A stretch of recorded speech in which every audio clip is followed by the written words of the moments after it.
You know that feeling, right? Maybe your college kid is suddenly looking at the basement with new eyes. Or you start thinking, how can we have mom and dad closer as they get older? Yeah, or maybe just look at your yard and think, how can I make this space work better for me? Is there a way to, add some room, maybe get a little rental income, or just keep family nearby? Exactly. What if you could do that right on your own property? Well, that's pretty much the question we're tackling today. Welcome, everyone, to the deep dive. Yep, and today we are really digging into a fantastic resource, the City of Boston's ADU Guidebook. ADU meaning accessory dwelling unit. Right, and this guidebook is surprisingly comprehensive. It's full of ideas, actual designs, and some really practical tips. So our mission today is simple. We want to cut through the jargon, pull out the most important stuff from this guide. Yeah, help you get a quick handle on what an ADU actually is, why it matters here in Boston, and maybe how you could start thinking about one for your own place. Think of this as your fast track, your shortcut to understanding what could be a really key part of Boston's housing future. Okay, let's start there. We hear ADU thrown around. In Boston's eyes, what is an accessory dwelling unit? Good question. Fundamentally, it's a separate, smaller living space that you add onto a property that already has a house on it. You might know them by other names, right? Like granny flats or in-law apartments. That Yeah. kind of gives you a hint about their purpose. Totally. Supporting different generations living together and maybe creating smaller homes that are more affordable, or, like you said, generating some extra income. And it's not just one type of thing either. The guidebook breaks them down based on how they connect or don't connect to the main house. Right. What are those categories? Okay, so first you've got your detached ADU. That's a completely separate building. Think like a little cottage or a converted garage out back. It has its own entrance. Got it. Separate structure. Then there's an attached ADU. This one is built right onto the main house, like an addition, or maybe it's heavily connected, usually has its own entrance too. Okay, like bumping out a section of the house. Exactly. And the third type is an internal ADU. Yeah. These ones carved out from inside the existing house, maybe basement, an attic, part of a floor. It might share an entrance hall, maybe needs a small bump out, but it's mostly within the original footprint. Ah, okay. So like converting an attic space or maybe part of the first floor. I can picture those different scenarios now. A garage conversion, an addition, a basement unit. Yeah, there's a range. But Boston has rules, right? It can't just be any old shed with a cot. Yeah. What makes it an official ADU according to the city? Oh, definitely. Yeah. They're focused on making sure these are safe, livable spaces. So the codes, zoning, building, fire, Yeah. they all have requirements. Like what are the must-haves? The absolute basics. Mm. A full bathroom, a real kitchen, not just a hot plate. Yeah. It needs enough living space. And they actually define minimum sizes for that. Okay. Plus, really critical safety stuff. Enough light and air, proper ventilation, and super important safe ways to get out in an emergency. Clear exit routes. And access for the fire department is key. And utilities, sprinklers. Yeah. Sometimes specific utility shutoffs are needed just for the ADU. And sprinklers, yeah, they can be required depending on the situation. We'll get into that. Okay. And size. You mentioned minimums. Right. For what they call an efficiency dwelling unit, the absolute minimum living sleeping area is 190 square feet for one person. You add bathroom, kitchen, it usually totals around 330 square feet or so. More space needed for more people. And getting out in a fire. Big focus. Mm. Usually you need two separate ways to get out, two means of egress, unless the whole building already has sprinklers. Safety's paramount. That makes sense. It's a lot of detail, but it underlines that these have to be proper homes. What's maybe the biggest safety thing people run into? Does the guide help with that? Egress is often a big one, especially from basements or attics. Getting those two safe exits can be tricky and costly. The guidebook is helpful here. It has diagrams and explains, how different building codes apply, which really affects how complex and expensive it gets to meet those safety rules. Okay, so that's the what. Now, why is this such a big deal for Boston? Why should, you listening care about ADUs? Well, connecting it to the city's goals, Boston wants to be a place for everyone, right? ADUs are kind of this surgical tool for housing. Surgical how? You're adding homes without massive new developments. You're using land that's already developed. It increases density, but gently fitting into existing neighborhoods. So it helps with the housing supply? Definitely. It boosts supply, helps with affordability by using existing structures, and importantly, it can help keep the look and feel of a neighborhood, preserve green space, which is also good for things like handling rainwater. you know. Yeah, that preservation aspect is interesting, and it feels like ADUs tackle some really specific problems Boston faces, right? Oh, absolutely. Think about aging in place. This is huge. ADUs let older homeowners stay on their property, maybe live in the smaller unit themselves, or have family move in to help with care. Is that a growing need? Immense. The guidebook points out Boston's 60-plus population is set to jump by 60% between 2010 and 2030. That's a massive shift. ADUs offer a way to handle that with dignity. Wow, 60%. Okay. What else? Financial flexibility. Plain and simple. Renting out an ADU gives homeowners extra income. Or they can downsize into the ADU themselves, maybe rent out the main house, stay in their neighborhood. Lots of options. And you hear personal stories about this. The guide mentions Veronica in Hyde Park wanting a detached unit for her mom. Right, so her mom can stay in the city she loves. Or Michael in Roxbury thinking about converting an attic with dormers for his parents, Yeah. maybe later for childcare help. It's very much about multi-generational living, keeping families connected. And there's history here too, you know. Boston used to have lots of smaller accessory homes, but then 20th century zoning came along and basically made them illegal or impossible to build for decades. Yeah, Lisa, this isn't totally new. Not entirely. It's more like bringing back something valuable that got zoned out of existence. So this push, this guidebook, it's about fixing that. It's not just abstract policy. It's about real solutions for, your family, your community. Okay, so if ADUs are the why, the guidebook sounds like the how-to manual. What's its main goal? It really lays out a vision. How to add housing incrementally at a neighborhood scale in ways that fit in. That's the key phrase.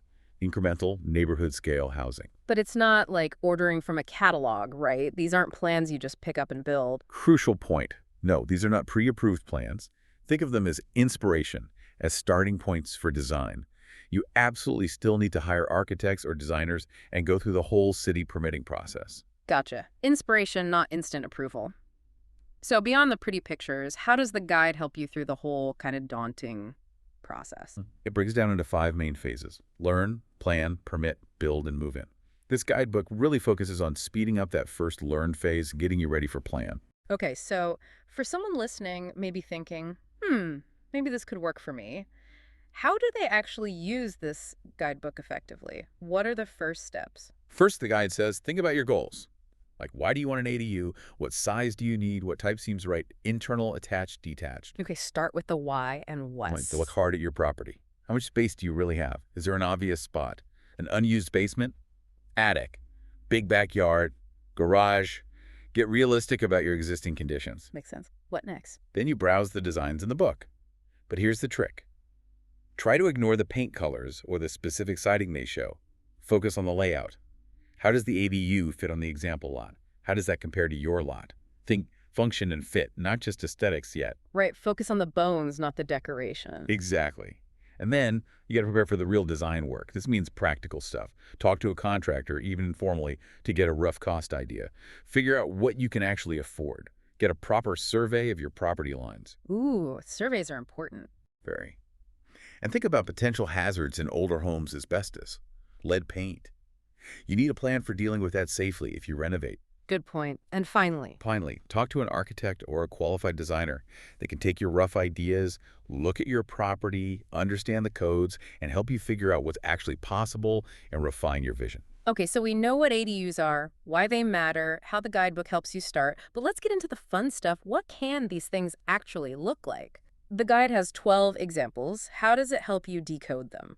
It uses these handy little icons, which are actually pretty smart. You'll see symbols for ADU type: detached, attached, internal, the basics. Right. Then there's complexity: low, mid, high, which gives you a rough idea of how tricky the build might be. Also, which building code applies IRC for smaller projects, IBC for bigger ones? That's a big cost factor.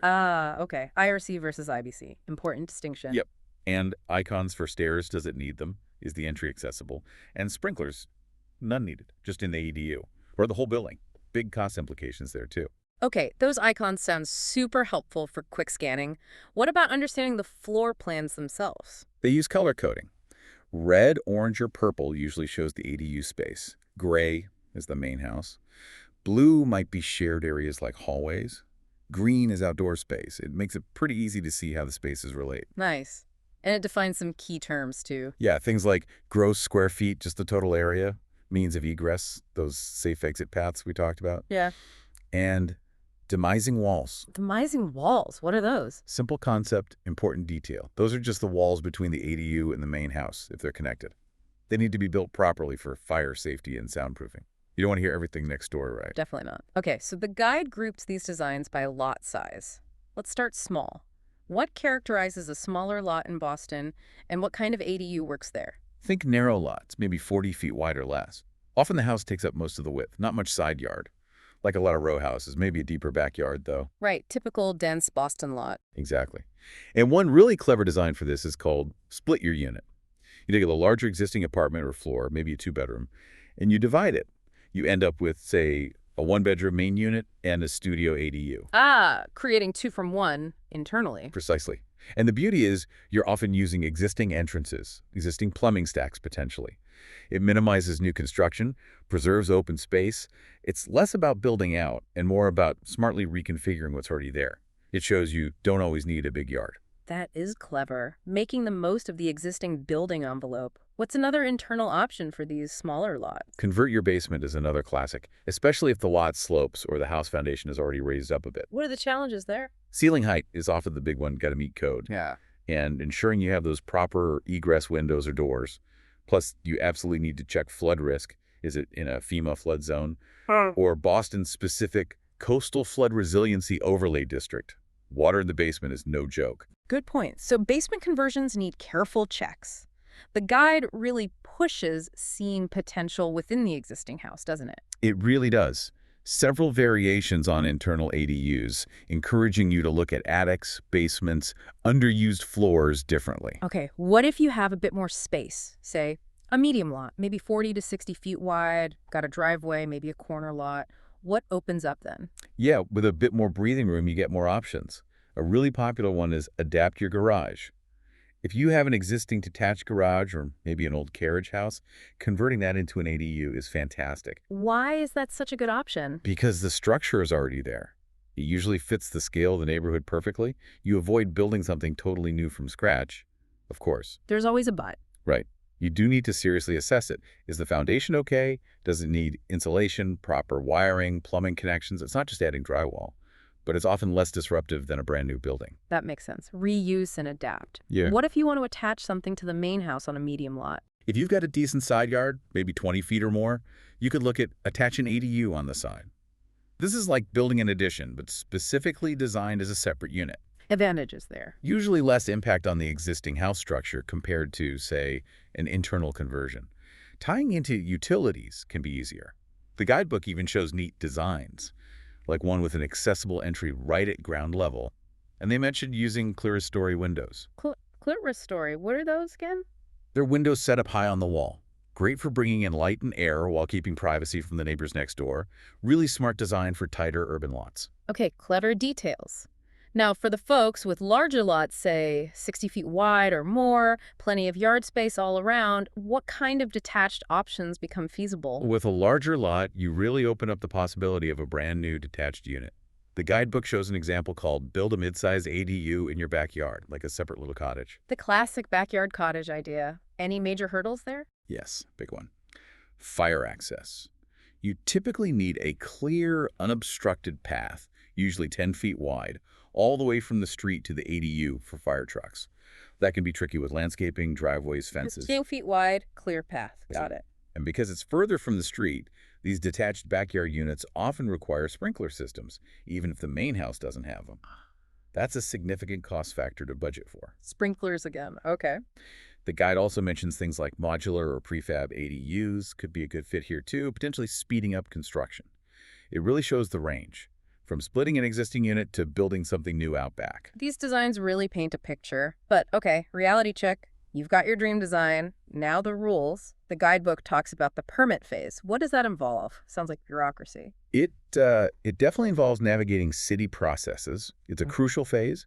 Depending on your specific property and plan, you might need initial approvals from different city groups first. Maybe the Landmarks Commission if you're in a historic district, or the Conservation Commission if there are wetlands nearby, maybe even Parks and Rec if it affects Parkland. You check that first. Okay, preliminary checks. Then what? Then you submit your full plans and applications to the Inspectional Services Department, ISD. They review everything for code compliance. Now here's a really key distinction we need to talk about. By right versus needing a variance. Yes. By right sounds good. What does that Yeah. mean? By right basically means if your project checks all the boxes in the zoning code: size, height, setbacks, etc., you get your permit without needing special permission or public hearings. It's the smoother, more predictable path. Okay, so what's the catch? The catch is, as of now, for about 98% of smaller residential properties in Boston, if your ADU involves adding onto the house or building a detached structure, you likely cannot build it by right. Wow, 98%. So most additions or backyard cottages need extra steps. Exactly. You'll probably need to go before the Zoning Board of Appeal, the ZBA, and ask for a variance. That means a public hearing where neighbors can comment, and the board decides whether to grant an exception to the standard zoning rules. It adds time, uncertainty, and cost. That sounds like a pretty significant hurdle for a lot of these designs, especially the attached and detached ones. It is currently one of the biggest hurdles. We'll talk about how that's changing, but yeah, it's a major factor right now. Okay, beyond zoning, what about the building and fire codes? You mentioned IRC versus IBC before. Can you unpack that a bit more? Right, this is huge for your budget and how complex the project gets. Think of it like this. The IRC, the International Residential Code, is kind of like the rule book for regular houses, 1- and 2-family homes. It's generally simpler and less expensive to meet its requirements. Okay, IRC for smaller stuff. But if adding the ADU makes your property have 3 or more total units, like turning a 2-family into a 3-family, you often jump into the IBC, the International Building Code. And IBC is? That's the code used for bigger buildings, apartment complexes, commercial stuff. Wow. It's much stricter. Requirements for fire resistance, accessibility, structural systems. Pretty much everything gets more complex and usually more expensive. It's a big leap. So adding that third unit can trigger a whole different level of code requirements. That's critical to know early on. Absolutely critical for planning and budgeting. And sprinklers keep coming up. When are they definitely required? Seems like a major cost. They are a major cost. Sprinklers might kick in, for example, if you're adding that third unit and doing substantial renovation, like over 50% of the building area. Or, like we said, if a detached ADU is pretty far back from the street, typically over 25 feet from the public right-of-way. Why the distance thing? Fire safety access. If the truck can't easily reach it with hoses from the street, sprinklers provide that immediate internal protection, which also ties into the need for those fire access roads we mentioned, keeping that clear path for emergency vehicles, especially for detached units. Okay, so zoning hurdles, complex codes, potential sprinkler costs. But you mentioned zoning is changing. What's the progress there? Yeah, there's definitely forward movement. While most of the city isn't by right for additions or detached yet, there was a big breakthrough. In January 2024, Mattapan's ADU zoning was updated. What did that change for Mattapan? It allows internal, attached, and detached ADUs by right in Mattapan, as long as they meet certain design rules and standards. This is huge. It's basically a pilot for the rest of the city. So Mattapan is the test case for making this easier citywide. That seems to be the plan. The city is actively working on proposals to expand that Mattapan model, allowing more types of ADUs by right across all of Boston. It shows a clear direction towards streamlining the process. That's encouraging news for homeowners. Are there other really important things people need to keep in mind? Definitely. Accessibility is a big one, especially if the goal is aging in place. The guide talks about different levels. Visitable units, think zero-step entry. Wider doors, adaptable units designed to be easily modified later. And universal design that works for almost everyone from the start. Important for usability. Any rules around who can live there based on accessibility? Well, you can design for accessibility, but fair housing laws are very clear. You generally can't discriminate based on disability and who rents or occupies the unit. It's about creating accessible options, not restricting occupants. Got it. What else? We mentioned flooding, crucial to check your flood zone maps. And something relatively new. Boston has adopted a specialized energy code. What does that mean for an ADU project? It means new construction and major renovations, including many ADUs, will need to meet much higher energy efficiency standards, aiming towards net zero emissions. Think better insulation, high-performance windows, efficient heating cooling, maybe solar readiness? So potentially higher upfront construction costs for energy efficiency. Potentially, yes. But the flip side is significantly lower energy bills over the long term and greener building. It's part of Boston's climate goals. Okay, regulations, codes, energy standards. It's a lot. Let's shift to the bottom line. Financing. Building anything costs money. How do people typically pay for an ADU? Yeah, this is often the make or break question. Let's be real, construction is expensive, even for a smaller unit. Most people will need financing. The guidebook lays out the common paths. Does the city offer any direct help? Yes, and this is a pretty unique program. The Boston Home Center has an ADU loan program. It offers interest-free loans, currently up to $50,000, to help bridge the funding gap. Interest-free. That sounds amazing. What's the catch? Eligibility is based on homeowner income. You have to meet certain income limits. And the really interesting part is repayment. Typically, no payments are due until you sell the house or transfer ownership. Wow, so it's a deferred payment. That can make a huge difference for some people. It's designed specifically to make ADUs more feasible for moderate-income homeowners. Are there things to watch out for with that program? Eligibility hurdles? The main thing is checking if your income qualifies. Hmm. And remembering, it's gap funding. It's meant to supplement other financing, not usually cover the whole cost. So you still need to figure out the rest of the money.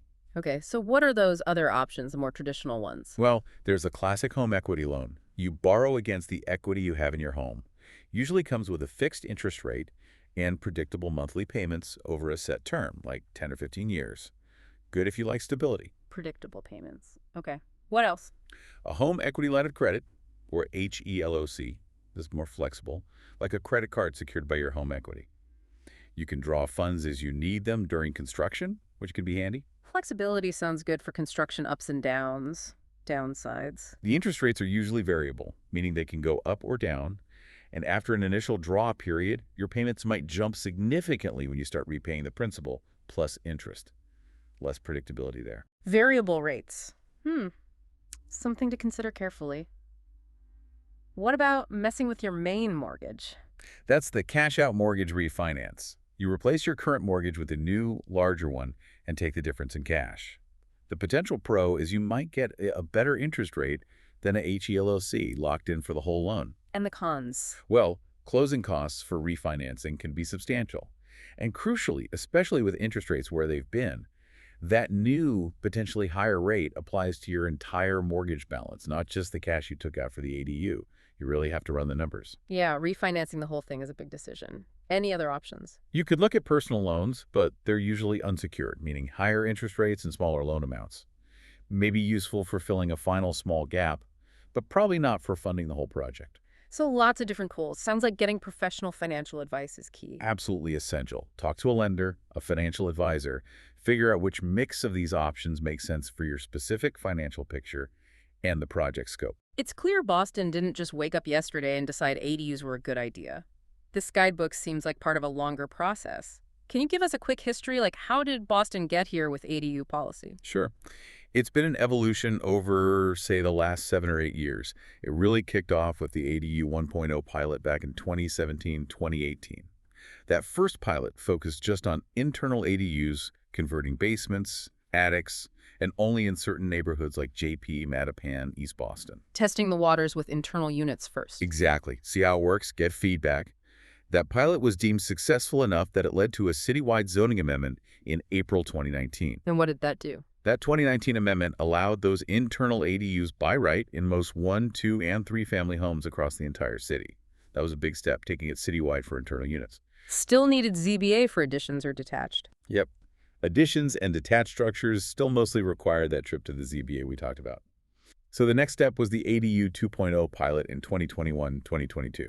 This one specifically offered help, like technical assistance to homeowners looking to convert exterior structures, like garages, trying to figure out how to make those work better. So first internal, then looking at external conversions, and then came the Mattapan change recently. That's right.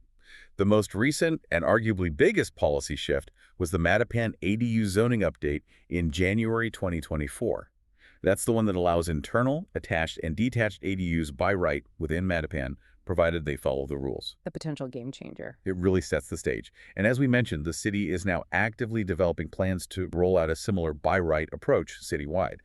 So the journey shows clear, ongoing progress towards making ADUs easier to build. This has been incredibly insightful, really diving into this Boston ADU guidebook. It opens up so many possibilities, doesn't it? It really does. It's clear these accessory dwelling units, they're not just some niche architectural trend. They feel like a genuinely powerful tool. Yeah, a tool for tackling real housing needs, maybe providing some income, and honestly, helping build stronger, more adaptable communities here in Boston. For anyone listening who's even slightly curious, thinking about their own property, this Boston ADU guidebook really seems like the essential first stop.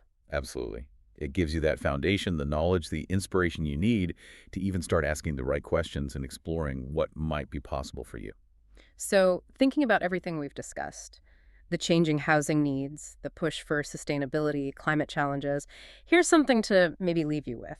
How might using our existing properties more adaptively through things like ADUs not just solve the immediate problems we see today, but actually reshape, maybe even redefine what our neighborhoods look and feel like for the next generation? How could it change the very fabric of how we live together in the city? Lots to think about there.